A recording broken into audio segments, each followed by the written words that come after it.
Hey guys, today I'm going to show you the original Need for Speed. This is Road and Track presents Need for Speed. And believe it or not, this was actually created for the 3DO. This came out in 1994 for the 3DO. Was later ported to the PC in 1995 and to the Saturn and PlayStation in 1996. So here you go, the original Need for Speed. Beauty of the 3DO, everybody. It was made before, people at home having the ability to burn CDs was even comprehended, so there is no CD copy protection whatsoever in this system. Get a game, copy it, throw it in and play.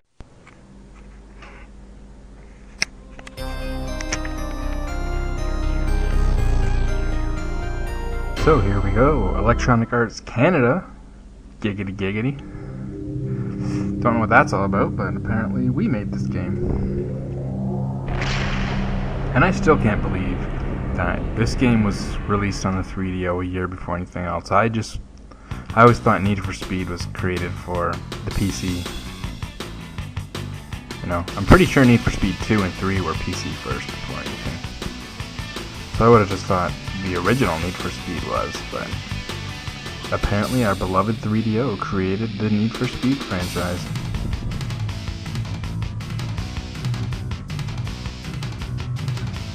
Now, of course, early CD-ROM game. Gotta have your full motion video in there. And there's a lot of cool road and track footage in here of the cars. There's not a whole lot of cars in this game. There's maybe like 7 or 8 cars to pick from total. But they're all good cars, so.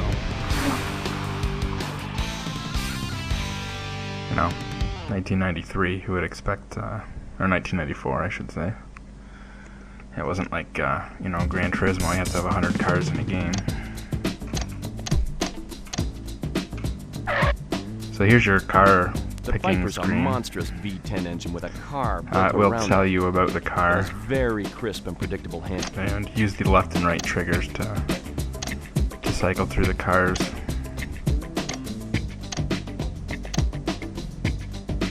A mid-engine. Now when you see a car you like, you can press the C button.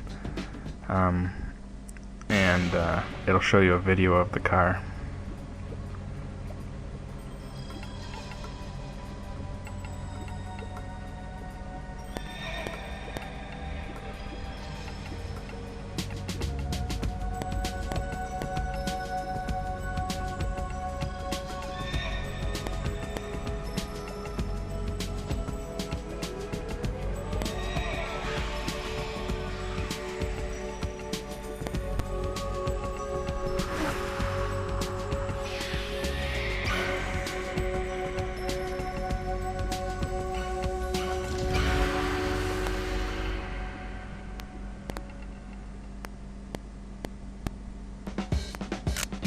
And there you go.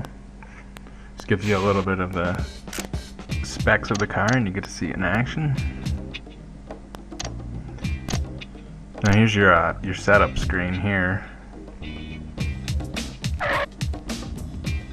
Now, seeing as it's like my first time playing this game in years, and I'm going to be talking to you, I will put that on intermediate so I don't have to shift. Normally I would play manual mode, but now this game's one-on-one, and you're always taking on the guy that we've seen in the video. He thinks he's Joe Cool, like Mr. Pro Driver, so you go one-on-one against him. And there he is, beating me off the line.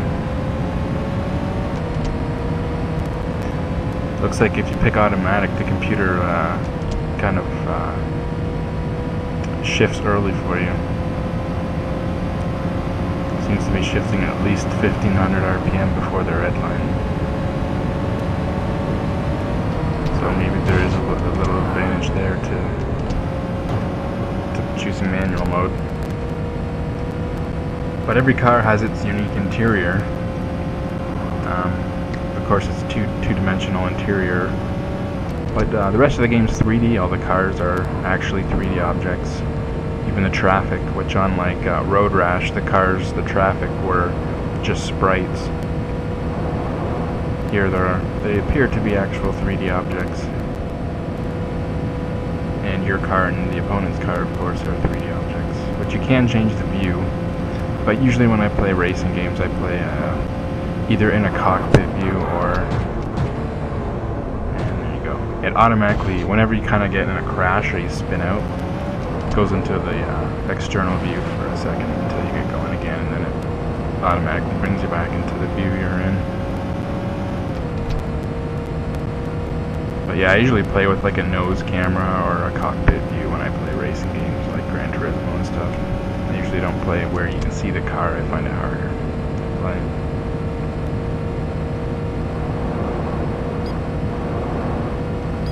But I mean, this game's pretty good for the time, and you know, considering it's the first in the series and everything. And, you know, Need for Speed hadn't established itself. You know, I'm sure it wasn't as big of a budget as, you know, Need for Speed 3.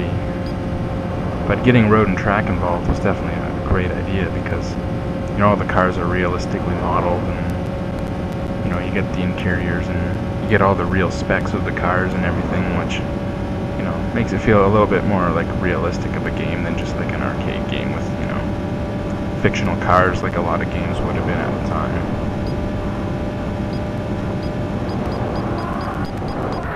And I just hit a cop car. It's like a Fox Body Mustang, perhaps. Yeah. 3 cars left. I'm sorry, you hit a cop, it should be game over. Wrecked or busted or something. But they let you continue. Isn't that nice of them?